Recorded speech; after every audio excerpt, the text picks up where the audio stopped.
Bon, bien le bonjour sur cette nouvelle petite vidéo. Alors, vidéo très courte et improvisée. C'est pour vous présenter ma nouvelle carabine, on va dire, affût et tir. Alors, j'espère que j'aurai l'occasion prochainement de l'essayer. Alors, c'est une Tikka T3 Varmint. Alors, c'est la première génération. Donc, avec la crosse polymère de première génération. Sur la seconde, il y a un busque. Cette arme chambrée en 7 Remington Magnum avec un canon de 62 cm, canon semi-lourd. Donc l'arme pèse nue environ 3,4 kg à 3,7 kg. Moi je penche plus sur une 3,7 kg, donc qui est assez lourde. Si on rajoute la lunette plus les munitions en ordre de marche, on est facilement dans les 4 kg.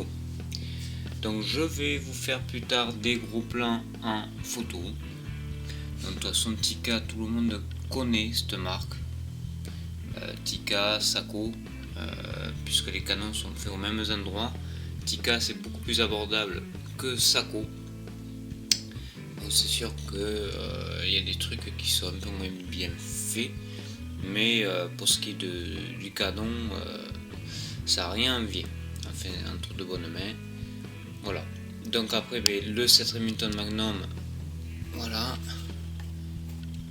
Pour ceux qui se demandent à quoi ça ressemble, donc c'est du 7 mm, bien évidemment.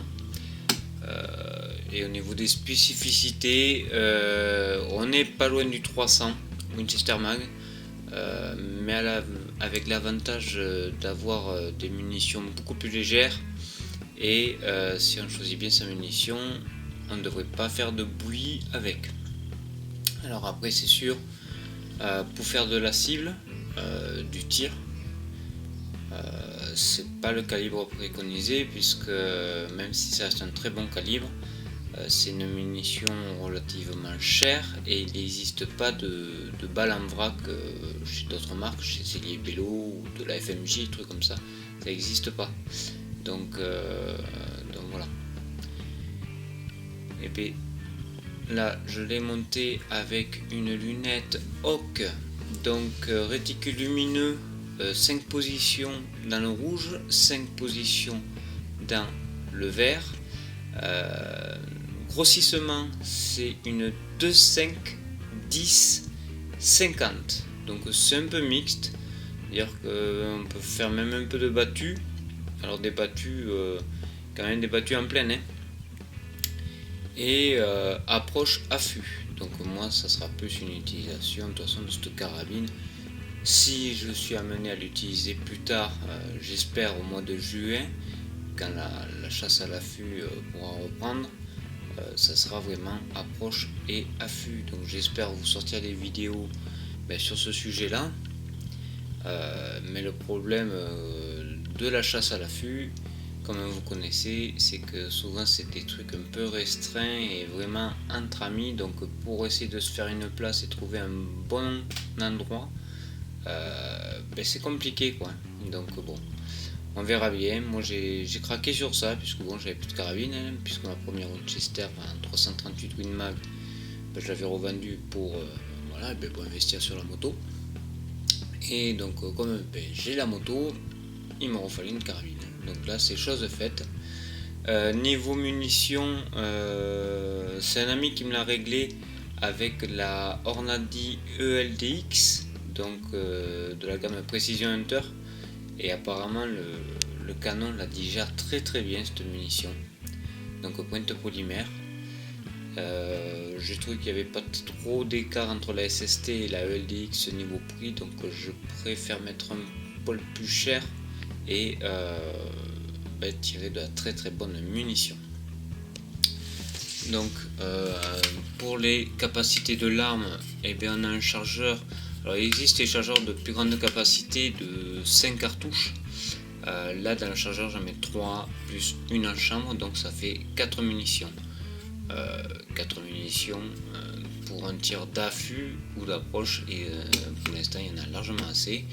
Peut-être qu'un jour, si je la garde longtemps cette carabine, parce que voilà, ça dépendra vraiment si j'aurai l'occasion de l'utiliser.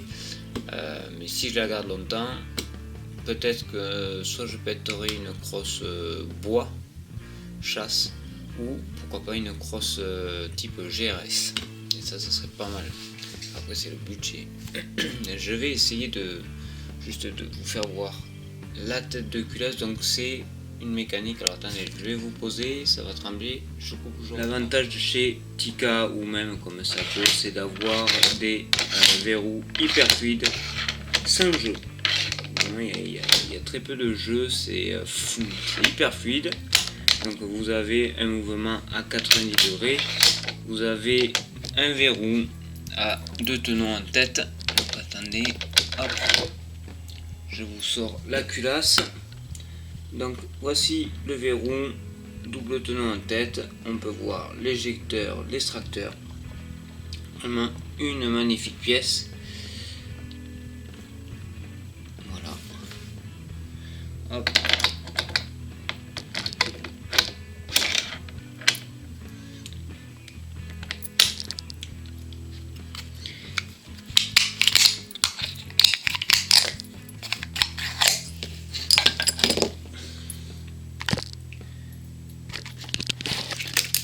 Allez, je vous fais voir un dernier coup la carabine dans son intégralité. Alors à savoir que chez Tika comme Sako ou comme même CZ, c'est des colliers spécifiques à la marque. Donc pour mettre des colliers, on peut pas y mettre n'importe quoi, c'est assez compliqué. Voilà la petite lunette. Donc de 10-50. Et je pense que ça fera largement le taf. Après pourquoi pas monter un peu, mais je pense que je suis au maxi, parce que si je devais prendre un réticule une lunette de diamètre 56, je pense que je toucherai contre le baron. Alors bon, voilà, donc la petite bretelle qui va bien pour la porter. De toute façon, je vous avais déjà fait une ou deux photos pour ceux qui me suivent sur Instagram de cette carabine, parce que je l'avais amené en battu et là je n'avais jamais pu tirer avec. Elle était équipée d'un point rouge et mais bon voilà, donc je l'ai cette carabine depuis un petit moment dans un collimateur, et puis là c'est chose officialisée, donc maintenant elle est bien à moi.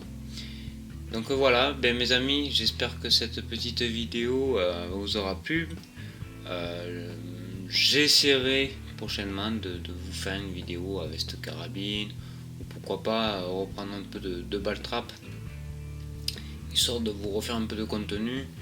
Mais il faut pas oublier quand même qu'on est, même si pour l'instant on est déconfiné, il faut rester très prudent. Donc voilà, moi je vais éviter de trop sortir aussi quand même.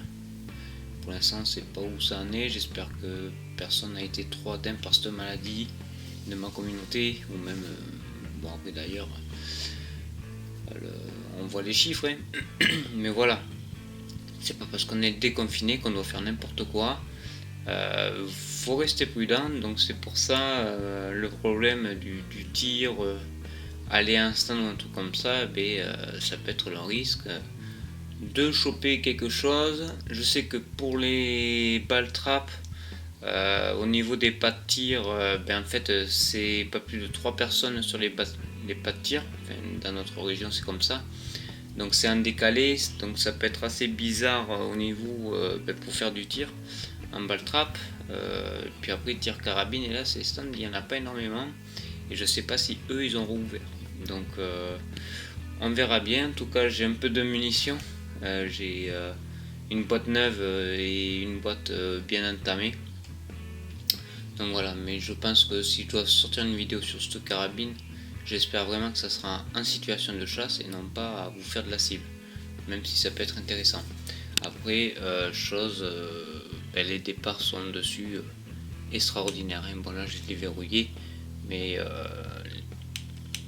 franchement très bien. Allez, je vous fais des gros plans de cette carabine, et puis je vous dis à bientôt. Allez, bye bye.